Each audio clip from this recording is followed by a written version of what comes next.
opposition forces have advanced near Hama, Syria's fourth largest city, according to the UK-based Syrian Observatory for Human Rights. They now control nearly all of Aleppo, Syria's second largest city, except for areas held by Kurdish forces. Additionally, groups in opposition to the regime of Bashar al-Assad maintain control over Idlib, a city in the northwest, and much of its surrounding province.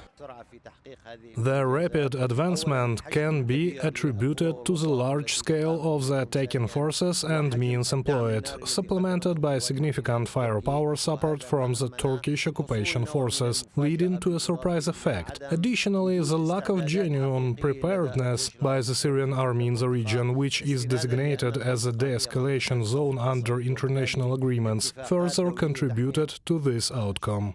Ukrainian intelligence reported that Russian military personnel and diplomats began an emergency evacuation from Damascus, the Syrian capital, on December 2nd. This followed Russian airstrikes on December 1st, targeting areas around Khan Sheikhun. These strikes were likely aimed to destroying Russian military equipment that had fallen into opposition hands.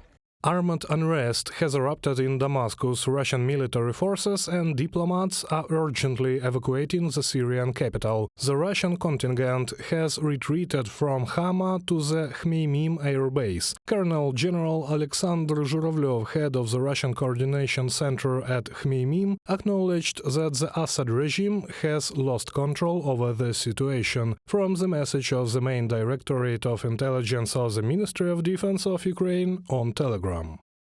The Syrian Ministry of Defense announced preparations for counter-offensive. Reuters, citing Syrian military sources, reported that Russian aircraft have joined Syrian forces to bomb opposition positions in Aleppo. On December 1st, joint Russian and Syrian airstrikes hit Idlib, where opposition forces are heavily entrenched. Russia has promised to send more weapons to Bashar al-Assad's regime, according to a report by the Institute for the Study of War. It remains unclear whether the Kremlin will be able to deploy additional assets to support Syrian President Bashar al-Assad's regime given the high tempo and operational requirements for Russia to continue conducting operations in Ukraine, the Kremlin's priority theater, from the report by the Institute for the Study of War. ISV analysts recall that in 2022, Russia withdrew its S-300 missile systems and Wagner Group mercenaries from Syria to bolster its war effort in Ukraine. Opposition forces launched a major offensive in November 27th.